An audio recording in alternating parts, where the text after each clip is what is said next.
안녕하세요. 강인선 배성규의 모닝 라이브 저는 강인선입니다. 안녕하세요. 배성규입니다. 대장동 개발 특혜 의혹이 민주당의 유력 대선주자 이재명 경기지사에게 번지더니 이게 다시 국민의힘 곽상도 의원의 아들 퇴직금 의혹으로 또 번졌습니다. 그리고 오늘은 박영수 전 특검의 딸의 아파트 분양 문제까지 불거지고 있습니다. 대장동 개발 의혹이 민주당 대선 경선 그리고 차기 대선에까지 영향을 미치게 될까요? 어떤 상황으로 번질 것인지 저희가 한번 예측을 해보려고 하는데요. 오늘 조선일보 최승현 논설위원 모시고 얘기 들어보도록 하겠습니다. 안녕하세요. 안녕하십니까.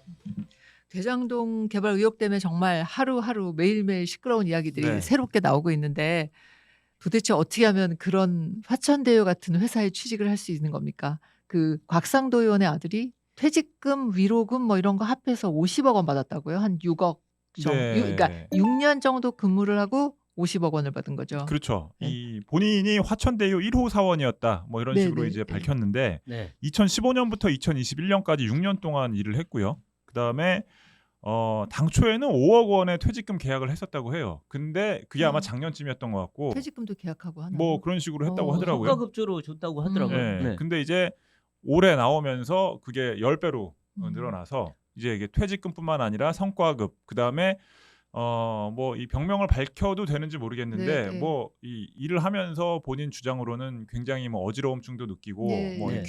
귀쪽에 좀 문제가 있었다고 저도 그러더라고요. 어지러워요. 네. 저도 매일 어지러워요. 부장은 술 드셔서 그러신 거고. 네. 뭐 하여튼 이제 그런저런 이제 여러 가지 명목의 돈이 합쳐져서 50억을 받았다는 건데 뭐 이거는 저기 상식적으로 도무지 납득이 안 되는 액수죠. 아니 보통 그렇죠. 퇴직금은 왜 한 달 월급 곱하기 근무 연수 아니에요? 네. 그렇죠. 그러면 이제 원래 그 곽상도 의원의 아들이 공개된 그 월급을 보면 250만 원에서 380만 원 사이였던데 네. 그런 사람이 50억 받으려면 한 2000년 일해야 되는 거 아닌가요? 그럼요. 그러니까 네. 이게 뭐 지금 대기업의 뭐 사장들 뭐 이런 네. 사람들보다도 훨씬 많은 액수의 그렇죠. 그 퇴직금이기 대기업 때문에 사장들도 50억은 못 받아요. 당연하죠. 로또보다 많아요. 많아요. 네. 네. 제가 아는 대기업들뿐만 아니라 뭐 그러니까 웬만한 이제 그 재벌들도 뭐 네. 퇴직금 명목으로 이렇게 돈을 회사에서 받아가는 경우는 없을걸요. 아마 저희도 우리 회사도 따져보면 아마 20년 넘게 일해도 그거 뭐 그거에 한 20분의 1, 30분의 1도 안 될 것 같은데 아무리 해도. 그렇죠. 네. 진짜 그러니까 매일 머리 아프고 매일 어지러워도 네. 네, 안 근데 뭐 되죠. 이것 때문에 박탈감을 느끼는 또 이 청년 세대들이 많다고 하는데 네. 뭐 이거는 솔직히 아무리 우리가 열심히 노력을 하고 찾아다닌다고 해도 이렇게 퇴직금을 받을 수 있는 직장은 어차피 못 찾기 때문에 너무 네. 이렇게 좌절하지 마시고 네. 이 부분은 하여튼 굉장히 제가 봤을 때는 대한민국 역사상 유례가 없는 그렇죠. 그런 네, 퇴직금이라고 네, 봐야 될 네. 것 같습니다. 근데 박영수 특검의 딸도 무슨 그 화천대유가 보유하고 있던 아파트를 분양을 받았다. 네. 근데 또 그게 또 엄청 올랐다. 뭐 그렇죠. 그 네. 부분도 이제 화천대유가 이제 본인들이 또 직접 시행을 해가지고 아파트를 분양한 부분이 네. 있잖아요. 네. 그 아파트가 이제 SK 테라스 뷰인가 뭐 하여튼 그런 음. 브랜드였던 것 같은데 그 아파트를 한 6억에서 7억 선에 분양을 받았고 네. 그것이 지금 한 15억 이상의 호가를 와, 지금 네. 기록하고 있다고 하니까 뭐 아직 실거래가가 나온 건 아니지만 네. 제가 봤을 때는 요즘 집값이 계속 상승 추세이기 때문에 최소 이것도 한 10억 이상의 어떤 이 시세 차익을 볼 수 있는 상황이 아닐까 싶고요. 이게 공식 청약을 해서 받은 게 아니죠. 아니에요. 그렇죠. 예. 예, 그런 취소분을 게 그냥 받은 맞습니다. 거죠. 그러니까 화천대유가 그냥 배정을 해준 거라고 봐야 되는 거고요. 그건 특혜네요. 그러니까 이 부분도 특혜고 뭐 50억도 이거 뭐 지금 곽상도 의원이나 이런 쪽에서는 법적으로 문제가 없지 않느냐라고 주장하고 있지만 네. 전 이거 수사 들어가면 분명히 법적으로 문제가 될 세상에 여지가 나오지 공짜가- 않을까라고 생각을 공짜가 하고 어디 있습니다. 있습니까? 네. 정말 그렇죠. 이 회사 들어가고 싶네요. 뭐 집도 해줘, 퇴직금도 성과급도 저렇게 많이 줘. 야 근데 정말. 부장 아버지가 혹시 좀 유력한 법조인이신가요? 아유 아닙니다. 그렇지 아버지가 않으면 정보를 들어가기 어려울 것 은퇴하신 지 같은데요. 벌써 오래되셨습니다.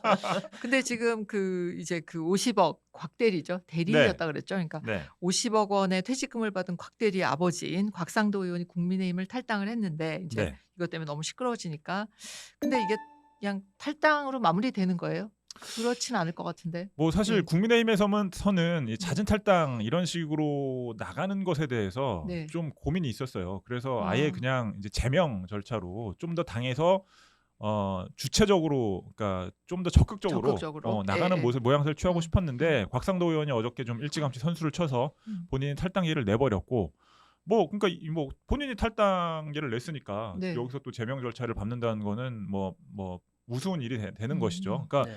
당에서 떠난 거는 이제 정해진 것이고 그 이후에는 이제 수사 절차가 어떻게 되느냐인데 네. 뭐 이 부분은 뭐 그 여러 군데서 그러니까 뭐 민주당과 가까운 시민단체도 고발을 했고 그 다음에 오늘 이재명 지사까지도 고발을 했어요. 아, 그래요? 허위사실 예, 유포 예, 혐의로. 예. 네. 왜냐하면 이제 곽상도 의원이 본인에 관련된 의혹에 대해서 해명을 하면서 이 대장동 그 개발된 그곳의 실제 주인은 이재명 지사다 뭐 이런 식으로 얘기를 한 것이 허위 사실이다라고 해서 또 고발을 했기 때문에 그러니까 시민단체는 이제 곽상도 의원에 대해서 뇌물수수 혐의로 고발을 한 상황이고요. 뭐 이런 것들이 다 아마 뭉뚱그려져서 수사가 진행될 것 같습니다. 그에 네. 대해서 법적으로 책임질 부분이 있으면 곽상도 의원이나 그 아들분도 좀 책임져야 될 것이고 그 과정에서 이 대장동 관련된 각종 의혹, 심지어 그러니까 이재명 지사를 향해서도 여러 가지 의혹이 제기되고 있잖아요. 그와 관련된 사실관계도 일부 규명될 수 있겠죠.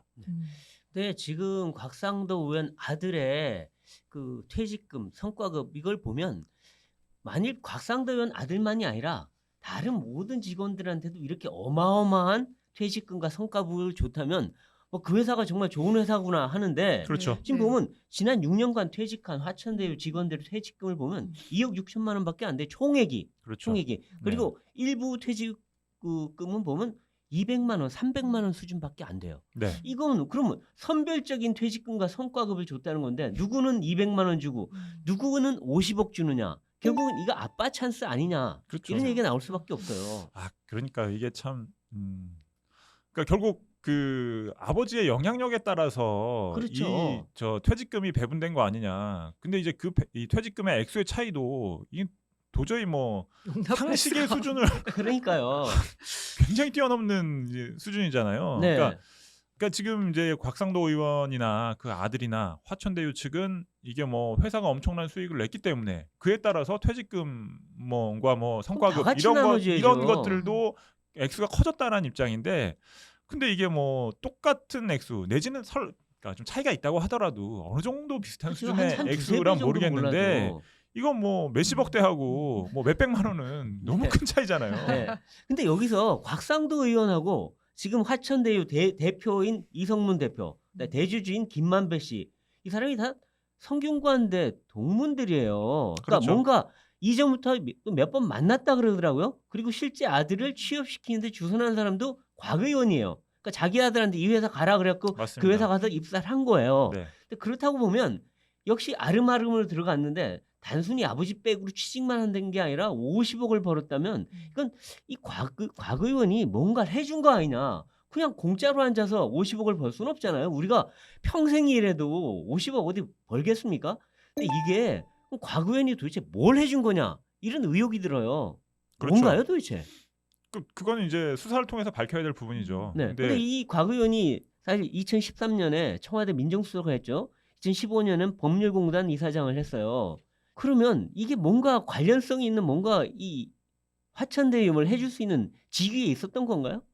그러니까 저는 사실은 지금부터 말씀드리는 거는 이제 무슨 근거가 있는 건 아니고 네. 순전히 이제 추정의 영역인데 자 지금 보면 저는 앞으로도 지금 국민의힘이나 그 지난 그러니까 과거 박근혜 정권 시절에 힘이 있었던 내지는 그쪽 진영에 있었던 법조인들이 이 화천대유 관련해서 여러 가지 논란의 주인공으로 떠오를 가능성이 있다고 봅니다. 네. 왜 그러냐면 자 이렇게 이재명 지사와 연관성은 우리가 지금 뭐 단정지을 수도 없고 뭐라고 얘기할 수가 없어요. 네. 그러니까 뭐 이재명 지사는 절대 아니라고 얘기를 하고 있고 이재명 지사는 이건 성공한 공영개발의 어떤 이제 모범 사례다라고 얘기를 네. 하고 있으니까. 근데 지금 우리가 문제를 삼고 있는 것은 이 공영개발의 안켠에 뒤편에 있었던 민영개발 그 네. 민영개발 과정에서 소수 개인들이 천문학적 액수의 이득을 가져갔다는 그렇죠. 거잖아요. 1154배. 그렇죠. 근데 이제 그 과정에서 이재명 지사는 현재까지 드러난 게 없습니다. 근데 성남도시개발공사의 유동규 당시 기획본부장이 이 전체 그림을 그린 거 아니냐 네. 이런 의혹이 제기되고 있는 상태잖아요. 그리고 지금 이 화천대유와 천화동인의 핵심이 지금 이 두 사람이잖아요. 그러니까 이 김만배 김만배 씨. 전 기자님하고 네. 그다음에 남욱 변호사. 네. 그러니까 이 두 사람은 이 이재명 지사가 성남시장으로 진입하기 전에 이 대장동 지역을 민영으로 개발할 때 경쟁하는 그때부터 사이였어요. 네. 관여. 두 사람이 이 대장동 개발의 민영 개발의 양대 축이었는데 2012년에 이재명 지사가 성남시장으로 들어오면서 유동규 본부장이 그 당시 성남도시개발공사에서 그러니까 이재명 시장이 그 당시 이제 민관으로 합작으로 개발을 하자 뭐 이런 식으로 네. 제안을 한 거죠. 근데 그때 그 그림을 그린 게 유동규 본부장 아니냐라는 네. 지금 얘기가 나오는 상황이에요. 그러니까 그럼 그 당시에 자 성남 쪽에서는 유동규 성남도시개발공사 기획본부장이 전체 판을 만들었다고 가정을 하면 여기에 지금 남욱 변호사하고 김만배 전 기자가 이제 민영 쪽 개발의 축을 맡아서 지금 이제 유동규 본부장하고 여러 가지 긴밀한 협의를 해왔다는 거 아니에요. 네.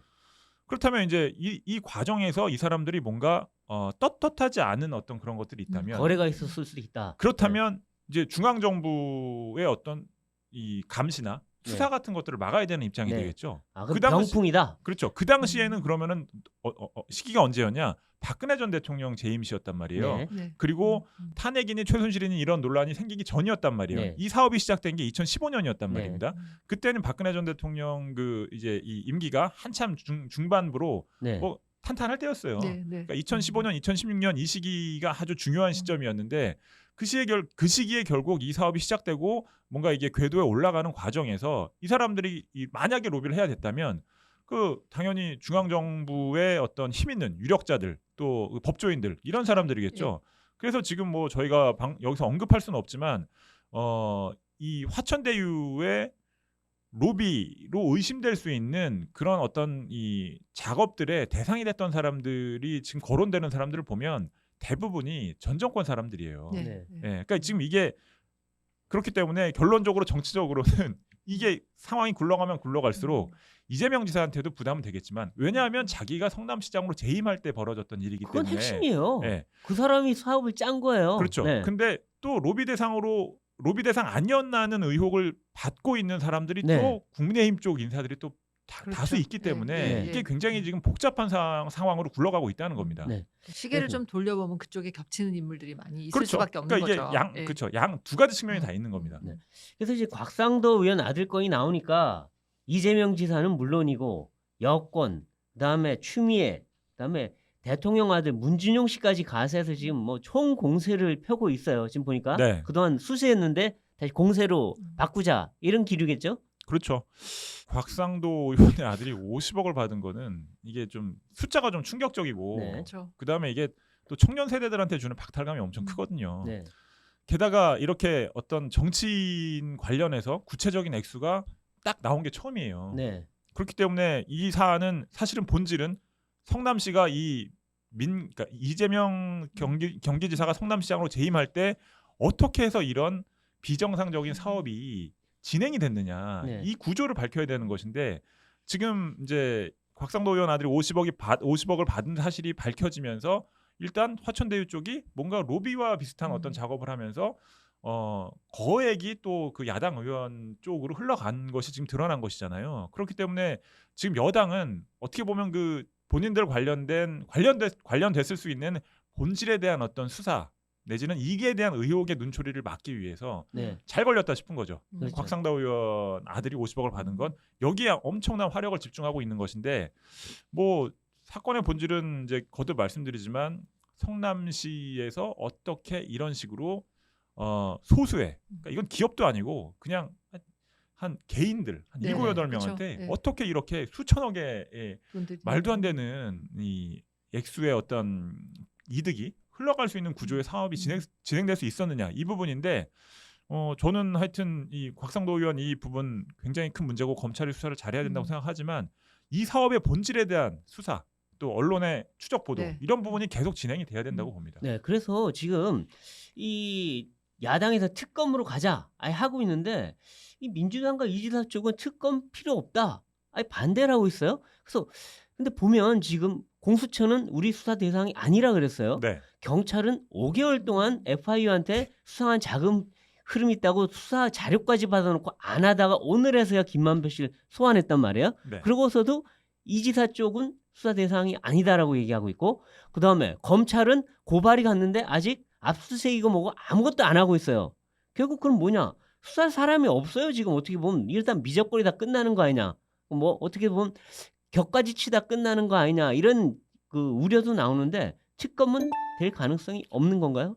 특검이 될 가능성은 없죠. 근데 네. 저는 특검 말고는 이 네. 사실을 객관적으로 밝히기는 지금 굉장히 불가능한 상황이 되고 있다고 봅니다. 네, 그럼 의혹 막 언론이 계속 의혹을 제기하고 그럼 거기에 따라올 수사기관이 없으면 이것도 유야무야 시킬 가능성이 있겠네요. 또 이 대선이 코앞에 다가와 있기도 하고 그다음에 민주당이 어쨌든 자기들의 어떤 1위 후보와 연관됐다는 의혹이 네. 나오고 있는 이 수사에 네. 특검에 응할 가능성은 없다고 봐야 하는 것이고 네.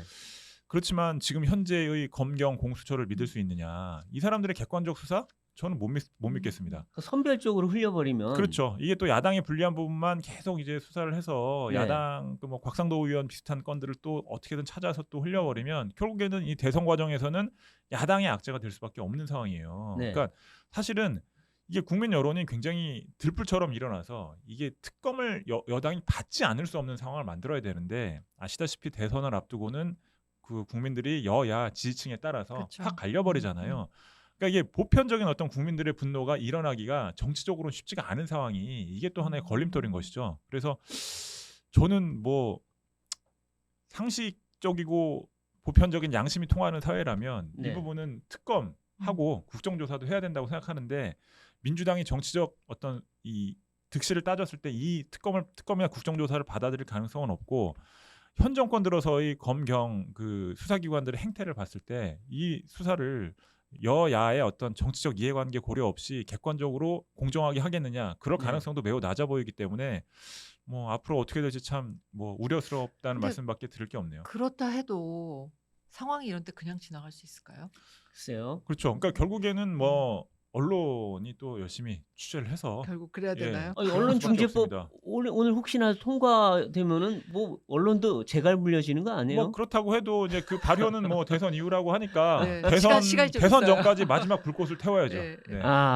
그런데 어쨌든 이 민주당 입장이나 이재명 지사 입장에서는 특검하면 앞으로 서너 달 동안 특검 전국으로 가게 될 거 아니에요. 그러면 자기한테 불리한 이슈만 쏟아질 텐데 그렇죠. 그런 네. 면에서는 뭐 의석도 많겠다. 특검법 통과 안 시키는 게 뭐 어떻게든 아무리 받겠죠. 여론이 예, 어떻든 예, 간에 예. 그렇게 될 텐데 그럼 결국에 이제 또 검찰한테 이 모든 게 넘어갈 텐데 그래서 김호수 검찰이 제대로 수사할까 참 의심스러운 면이 좀 있네요. 그러고 근데 보니까. 사실은 김호수 검찰총장의 어떤 양심, 그 다음에 여러 가지 정치적 계산 이런 부분도 작용을 하겠죠. 네. 그래서 그렇죠. 본인 수사를 해봤는데, 그러니까 어쨌든 들여다 볼 수밖에 없잖아요. 네. 들여다봤는데 이게 너무 큰 사안이다. 네. 뭐 혹시라도 정권이 바뀌면 이거 잘못 덮었다가 네. 본인이 굉장히 큰 그 현재의 검찰이 굉장히 큰 어떤 무리를 빚을 수 있겠다라는 판단이 들면 또 전격적으로 수사를 할 가능성도 없진 않아요. 그럴 네. 수도 있겠네요. 예. 그런데 이제 뭐 일단 제일 중요한 거는 이제 어떤 법조인으로서 검찰총장으로서의 양심이겠죠. 뭐 그런 부분들이 좀 작용을 한다면 또 뭐 수사를 제대로 할 가능성도 없지 않다고 생각을 하는데 국민의힘은 어떻게 할까요? 지금 뭐 어쨌든 그 시계를 과거로 돌려서 우리가 계속 보면 지금 야권 인사들 이름 계속 나오잖아요. 뭐 원유철, 신영수 뭐 네. 이런 식으로 계속 이름들이 나오는데 어떻게 대응을 할 거라고 보세요? 근데 이제 원유철 전 의원이나 네. 신영수 전 의원은 사실은 전 이번에 이름 처음 알았거든요. 저도 네. 잘 몰라요. 네, 네. 성남 수정구 의원이었다고 네. 하더라고요. 매우 새롭더라고요. 예. 근데 그런 분들은 사실은 이제 뭐 어차피 지나간 인물들이기 때문에 네. 상관이 없는데 이번에 이제 곽상도 의원의 아들 50억 건은 굉장히 컸죠. 그렇죠. 네, 이건 아마 대선 국면까지도 이 청년 세대들한테 어떤 표를 이제 달라고 하는 과정에서 계속 논란이 될 거예요. 네. 그렇겠죠. 근데 제 느낌은 그래요. 그러니까 곽상도 의원 음. 얘기가 튀어나오니까 이제 공세를 여당이 하고 있는데 어떻게 보면 국민의 입장에서는 내 팔 한쪽 잘라내고 네, 네. 상대방 가슴에 칼을 겨누려는 그런 전략을 쓰는 거예요 지금. 뭐 어차피 뭐 곽상도 쳐내고 뭐 원유철 의원이 원래 쳐내져 있었고 지금 그렇잖아요. 이미 뭐 거의 사실상 아무 네. 의정 활동을 안 하는 사람이니까. 그렇죠. 그러니까 그러고 나서 그럼 나머지 다 까보자 이런 어쨌든 물귀신 전략 같은 거 그런 걸로 갈 수 있을 것 같은데 지금 보면 연루된 사람도 이름들이 막 나오는데 보면 뭐 권순일 대법관도 있고 그다음에 이경재 네. 변호사도 있고 그다음에 뭐 다른 뭐 이 김수남 김수남, 네. 검찰총장도 있고 한데 이분들이 도대체 왜 여기 들어갔을까 이런 생각이 드는데 오늘도 보면 곽상도 그다음에 이 박영수 이 두 사람의 자녀들이 돈이나 분양 혜택을 받은 걸 보면은 나머지 분들 나오는 분들도 그냥 가만히 공짜로 손 빨고 있을 것 같지는 않아요. 뭔가 대가를 받지 않았을까 하는 그런 의심이 충분히 좀 들거든요. 그게 고문료든 뭐든 간에. 저는 그런 생각이 들었는데 이 권순일 전 대법관의 어떤 고문료도 굉장히 크다고 생각을 했었잖아요. 그렇죠. 근데 2억이었으니까. 이 50억이 딱 나와버리니까 사실 너무 싸요. 이 권순일 전 대법관은 그냥 나중에 그냥 적당히 챙겨주자는 차원 아니었나 네. 뭐 이런 생각이 들고 실질적으로 중요한 역할을 했던 거는 그 제가 아까 말씀드렸지만 2015년, 2016년 이때가 중요했을 거라고요. 네, 네. 뭐 인허가 관련해서 여러 가지 만약에 떳떳하지 못한 부분들이 있었다면 이 부분들은 이제 정권에서 첩보가 들어갈 수 있잖아요. 네. 그러면 수사를 할 수 있단 말입니다. 그 과정에서 핵심 라인에 있는 사람들을 지금 어떻게 보면 다 대부분 상당히 포섭을 한 거잖아요. 네. 그러니까 이분들한테 뭐 어떤 식으로 로비를 했는지 안 했는지 뭐 이런 부분들은 이제 밝혀내야 할 부분들인데 지금 이제 곽상도 의원의 아들한테 50억이 갔으니 뭐 다른 분들한테도 뭐 상식적으로는 뭐 여러 가지 어떤 의혹이 나올 수밖에 없는 상황이죠. 네. 근데 이 권순일 전 대법관 같은 경우에는 이 그냥 단순히 들어간 게 아니라 사실 이재명 지사 무죄 판결을 주도한 분 아니에요, 이분이. 그리고 그 무죄 판결 중에 한 대목이 대장동이에요. 대장동 이익 환수 제대로 했다고 한 게 거짓이냐 아니냐. 거짓 아니다라고 판단해 줬잖아요. 그러고 나서 대장동 사업자인 화천대에 들어갔다는 건 문제가 되는 거 아니에요? 아니, 사후 그러니까 수뢰라는 이제 말까지 나오던데. 제가 뭐 그 부분에 대해서는 이제 뭐라고 말씀드리기 좀 조심스럽긴 한데 네.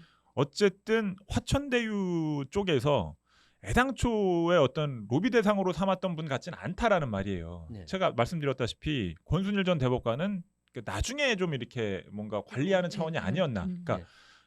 뭐 아무 용도가 없는데 왜 관리를 하냐 본인들의 사업이 네. 어느 정도 이제 마무리되는 상황에서 이제 관리하는 차원이 아니었나라는 생각이 든다는 거고 지금 보면 이제 주로 이 화천대유 쪽에 접촉했다는 사람들이 검찰 쪽이잖아요. 그러니까 결국에는 이제 이 방패막이가 필요했던 거죠. 그리고 검찰은 이제 결국에 수사를 할 수 있는 주체들이기 네. 때문에 이 사정기관 내지는 뭐 이제 이런 쪽에 있는 핵심 인사들을 제가 봤을 때 관리한 것 같은데 그 과정에서 역시 김만배라는 인물, 그러니까 이 법조 기자로서 뭐 기사를 얼마나 쓰셨는지 모르겠는데 인맥을 만드는 데는 굉장히 큰 이제 노력을 해왔다는 그분이 그러니까 결국에는 이 자신이 만들었던 어떤 법조 인맥, 검찰 인맥을 통해서 이 본인들의 어떤 사업에 있어서 문제가 될 수 있는 부분들을 디펜스를 한 것 같고 그 사업의 어떤 실제적인 어떤 구조적 이 수익 구조, 네, 네. 그 다음에 이런 부분들은 남욱 변호사 이 네. 사람이 좀 더 이제 적극적으로 뭔가를 만들었던 게 아닌가 싶고 왜냐하면 이 사람은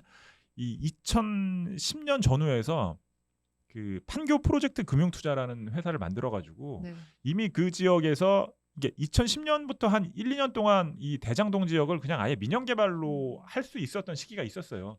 그때 가장 주도적으로 사업을 준비했던 사람이거든요. 그러니까 이 남욱과 김만배가 서로의 장점을 취해서 결합을 한 거고 네. 그다음에 이 성남시 쪽의 인허가 관련된 문제는 바로 유동규라는 네. 2000년대 중반 후반에 이 성남 분당 쪽의 리모델링 전문가로 통했던 그러니까 이 여러 가지 조합들 뭐 네. 사람들의 이해관계를 이렇게 해결하는 데 있어서 전문가로 통했던 유동규라는 사람이 성남도시개발공사의 기획본부장으로 들어가면서 이제 셋이 같이 그림을 그린 그런 그랬던 상황이고 거겠죠. 결국에는 이제 이 뭔가 자기들이 사업을 진행하는데 떳떳하지 않은 부분이 있으니까 이 법조인들 유력 법조인 특히 이 수사를 직접 할 수 있는 이 힘 있는 검찰 쪽을 상대로 로비를 한 것으로 보인다는 말씀이죠. 이름들을 보면 뭐 권순일, 박영수, 이경재 이런 변호사들은 사실 그 숱한 법조인들 중에서도 굉장히 화려한 이름들이란 그렇죠. 말이에요. 그거는 역시 그 김만배 전 기자의 법조 기자 경력 결국 그것과 관련이 있는 걸까요? 그렇죠. 이제 이런 부분들이 사실은 이제 기자로서의 어떻게 보면 특권이라고 해야 되나? 뭐 하여튼 취재를 그러니까 형님이라고 그렇죠. 뭐 이제 그 취재를 기자재단 하면서 입장에서는, 사실은 뭐 한 20대 후반, 30대 뭐 이런 기자들도 50대, 60대 뭐 이 그 법조계의 하여튼 거성급 인사들을 뭐 수시로 만날 수 그렇죠, 있잖아요. 그렇죠. 밥도 먹고 뭐 예. 여러 가지 얘기도 하고. 근데 그것이 다 상식적인 언론인들은 공익을 위한 취재, 그걸 위해서 하는 건데 이분은 제가 봤을 땐 다른 목적을 목적이 갖고 있었던 했던 것 거죠. 같고. 예. 이분이 민완 기자가 아니라 민원 기자가 아니었나 하는 생각도 들어요. 네. 예? 뭐 별로 기사를 많이 쓴 것 같지는 않은데 예. 왜 아니, 법조팀장이 왜 이재명 지사를 왜 만나서 인터뷰를 합니까? 그렇죠. 보통 법조팀장이 누군가 정치인을 만날 때는요. 그 사람이 비리를 파헤치기 위해서 만나요. 그렇죠. 근데 굉장히 좋게 써줬잖아요. 이분은 자기 목적이 달랐던 거 아닌가 싶어요. 그리고 보통은 사회부에 전국부 담당 차장이 가서 하겠죠. 아니면 그 지역 출입하는 기자가 맞습니다. 가든가. 네네네. 그러니까 이게 아니면 아예 정치부 기자가 갔으면 또 이해는 네. 돼요. 이재명 지사도 뭐 그때 당 정치를 하려는 생각이 있었으니까. 예, 예. 근데 왜 법조 기자가 하냐 이런 생각이 좀 들긴 해요. 정치인으로서 놀랐을 것 같아요. 그러니까, 만약에 네. 보통 상식적 경우라면 네. 그렇죠. 예. 근데 이 화천대 지금까지 이제 우리가 자꾸 이제 그 외곽에 있는 고문들 얘기를 주로 했는데 사실 핵심은 거기가 아니에요.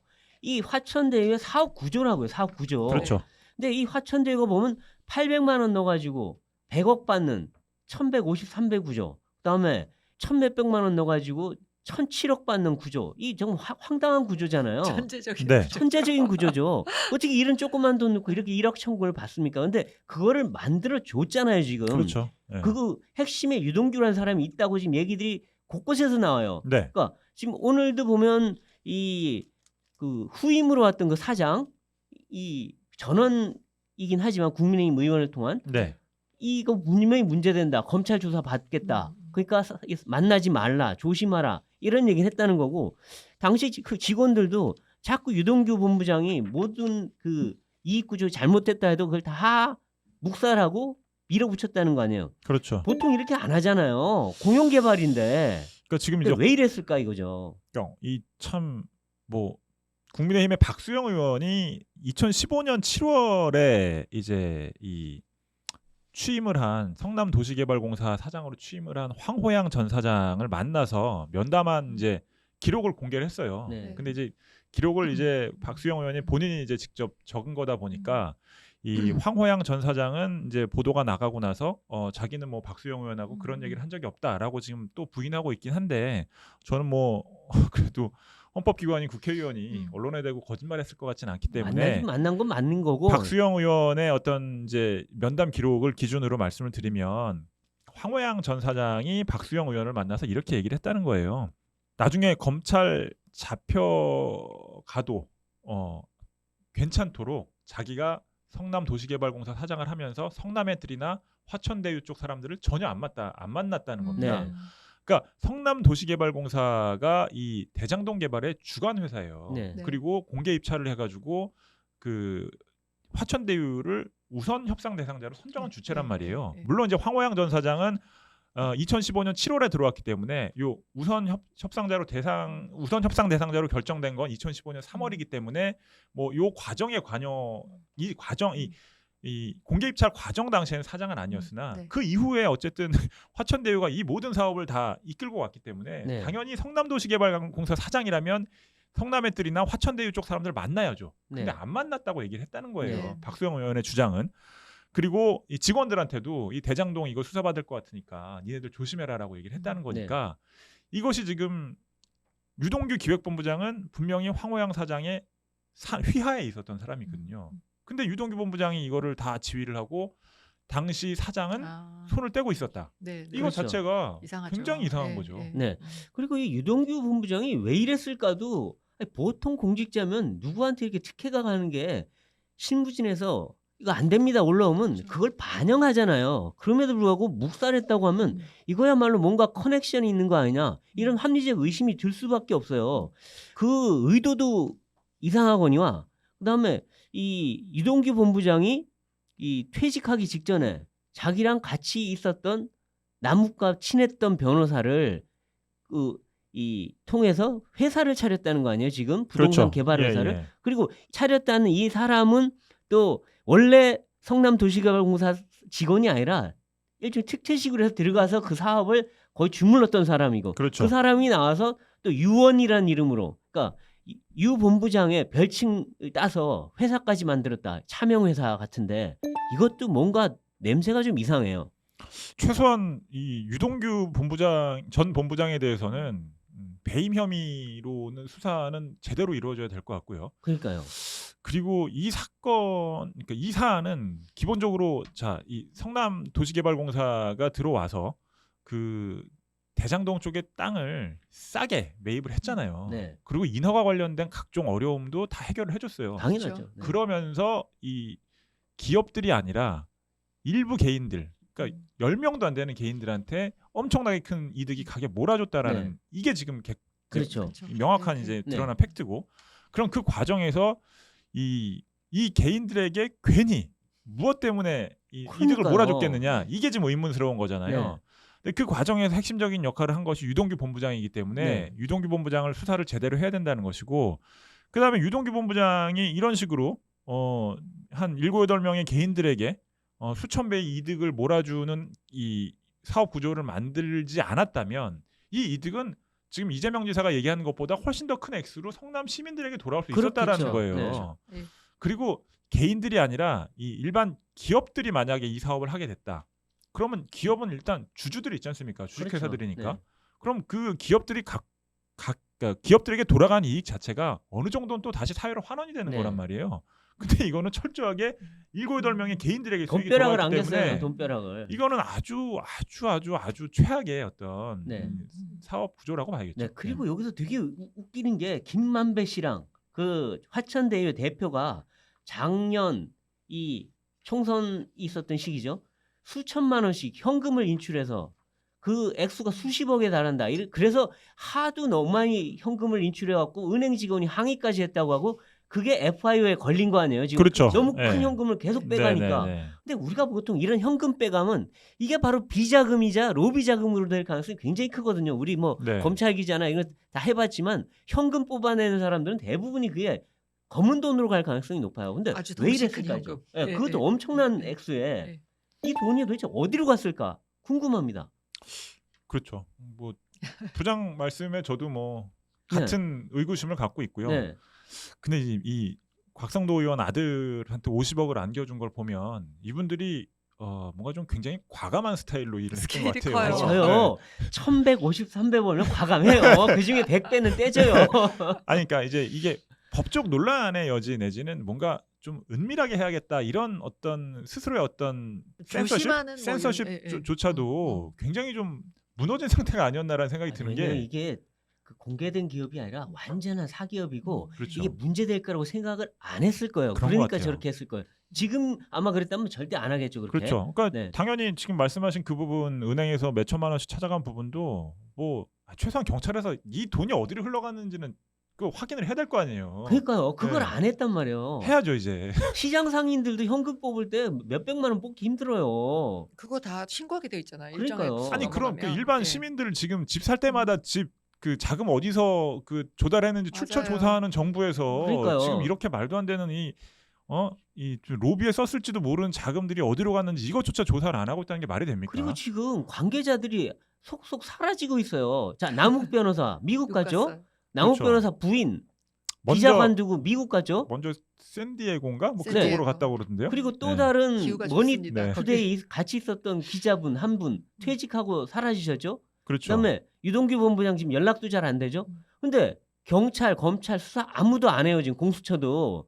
그러면 지금 그 자료들, 증거들 나중에 은폐되고 폐기되면 어떡할 건가요? 그러게요. 지금 화천대유, 성남 도시개발공사 또 그다음에 관련자들 다시 압수수색하고 조사해야 되는 거 아니에요? 압수수색 진짜 빨리 해야 될 것 같습니다. 네. 제가 봤을 때는 다 폐기할 네, 거예요. 이제 그렇죠. 지금 좀 있으면. 뭐 폐기를 한다고 해도 뭐 이런 엄청난 액수의 어떤 부당 이득이 사실로 확인되면 이 부분은 뭐 결국 또 하지만 밝혀지긴 할 비자금은 텐데. 어디로 가는지 알기가 힘들어지거든요. 이게. 근데 어쨌든 현금은. 지금 이렇게 국민 여론이 들끓고 있기 때문에 이 부분은 이제 경찰 검찰이 손 놓고 있을 수는 없을 거라고 생각을 하고 압수수색 해야죠 당연히. 예. 근데 오늘 경찰이 김만배 씨 조사하는 거 보면 김만배 씨 혐의 부인 다 해버렸고 경찰은 뜨뜨미지근해요. 그냥 대충 불러다 조사해놓고 그냥 별거 없는데요 하면 끝 아니에요.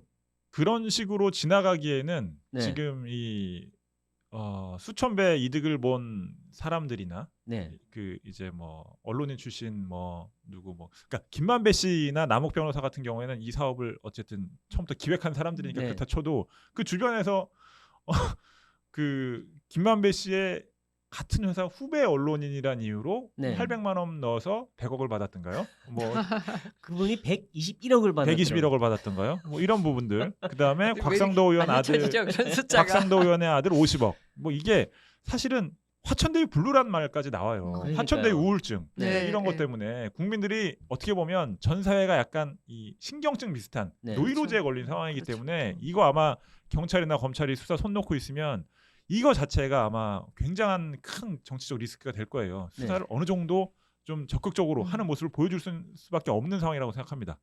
근데 사실 이거는 너무나 이상한 사건이라 우리가 파도 궁금증이 계속 남고 이해할 수 없는 부분들이 많은데 대선 판도에 어떤 영향을 끼치는지를 좀 점검을 하고 넘어갈 것 같아요. 근데 네. 지금 이 의혹이 막 들끓고 있는 상황에서도 어쨌든 민주당 경선은 착실하게 진행이 네. 됐단 말이에요.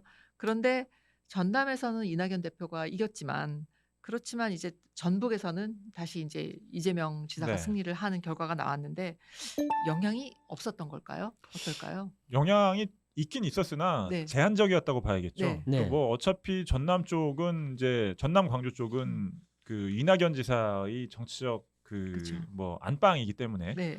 어느 정도는 강세가 예상이 됐는데 여기에다가 대장동 의혹 사건까지 터지면서 이재명 지사 자체도 이길 거라고 생각을 안 하고 있었어요 마지막에. 아, 그랬군요. 근데 네. 결과가 나온 이후에 생각보다 격차가 적어서 뭐 그래도 이 선방했다. 예, 호남 예. 민심이 음. 그래도 아직은 이재명 지사가 나서는 게 대선 이길 그렇죠. 가능성이 높다고 호남이 본선 평가한 승리 건가요? 가능성이 높다라고 생각한 거고 네. 전북은 뭐 이 대장동 의혹 관련 여파에도 네. 이재명 지사가 이길 가능성이 높다라는 네. 예측들이 많았었습니다. 그런데 이게 지금 경선에는 크게 영향을 못 미쳤는데 이 판을 그- 넓혀서 판을 넓혀서 여야로 가보면 네.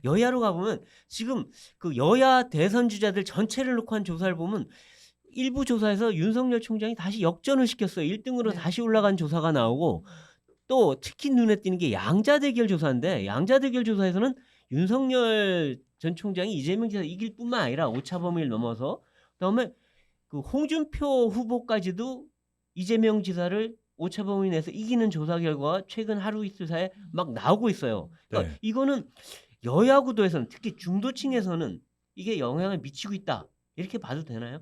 대장동 의혹 사건은 추석 연휴 이후에 계속 이 사건으로 그냥 이 모든 여론이 다 집중이 됐기 때문에 네. 당연히 영향을 미칠 수밖에 없고 뭐 저는 요즘 나오는 여론조사는 별로 믿지는 않지만 네.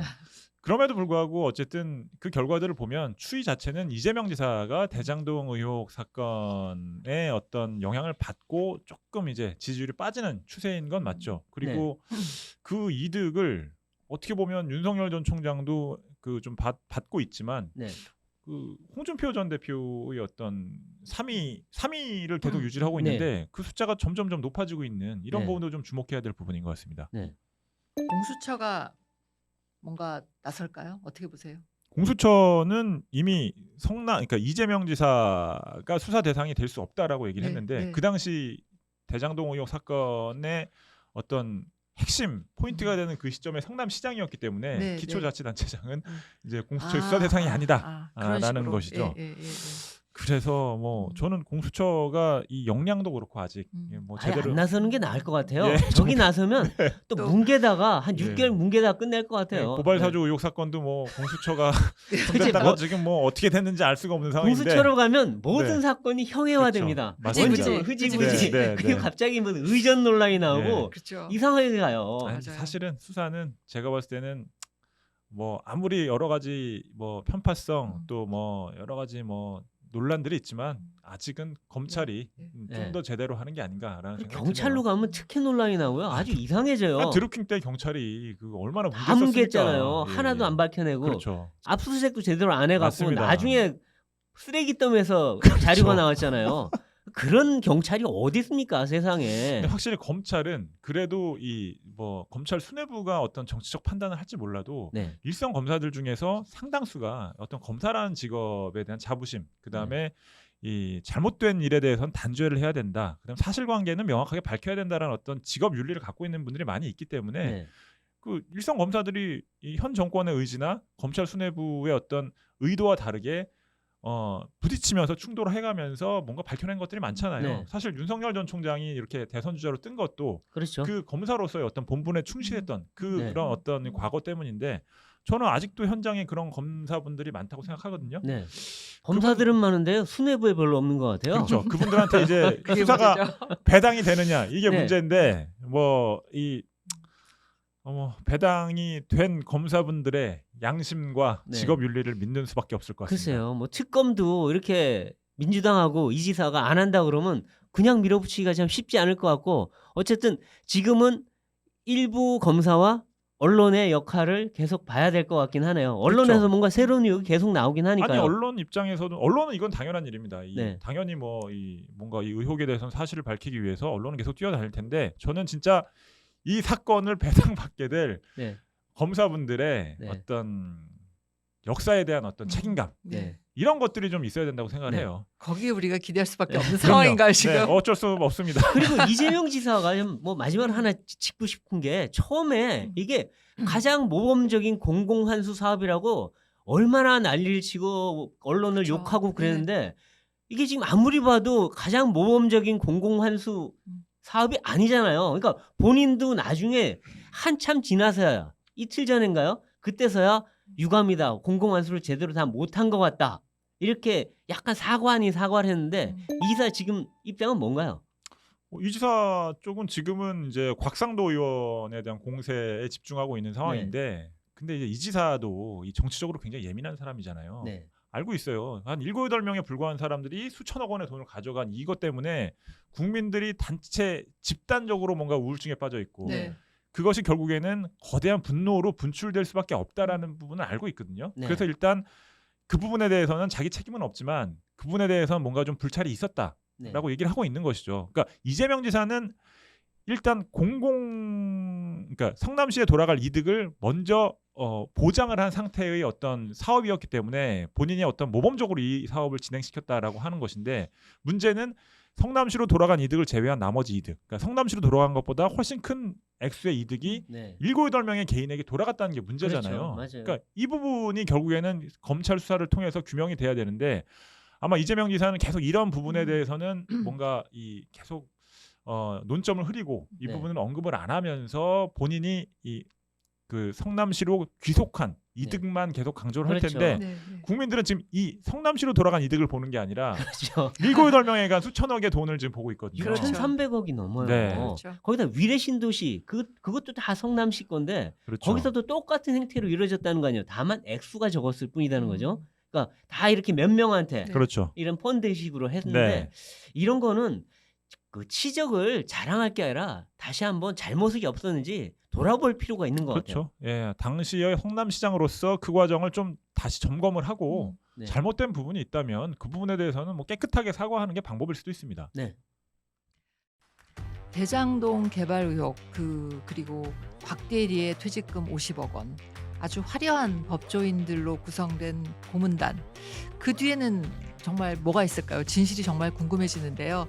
아마 그 실체는 조금씩 드러날 거고 또 드러나도록 해야 된다고 생각을 합니다. 여러분들 오늘 이야기는 이 대장동 개발 의혹의 그 의문들을 밝히는데 얼마나 도움이 되셨는지 궁금하고요. 저희는 앞으로 계속 좀 더 깊이 들여다보고 다음에 또 이야기를 다시 한번 찾아뵙겠습니다. 대장동 때문에 추석 연휴 내내 열받으셨을 시청자 여러분께 오늘도 또 그렇게 썩 좋지 못한 얘기를 또 전해드리게 됐습니다. 근데 어쨌든 이 대장동의 몸통이 어딘지 그리고 그 돈이 어디로 흘러갔는지 이거는 끝까지 한번 파헤쳐 보겠습니다. 오늘 모닝 라이브는 여기까지입니다. 나와주신 최승현 기자 감사합니다. 저희는 다음 시간에 다시 찾아뵙겠습니다. 고맙습니다. 감사합니다. 감사합니다.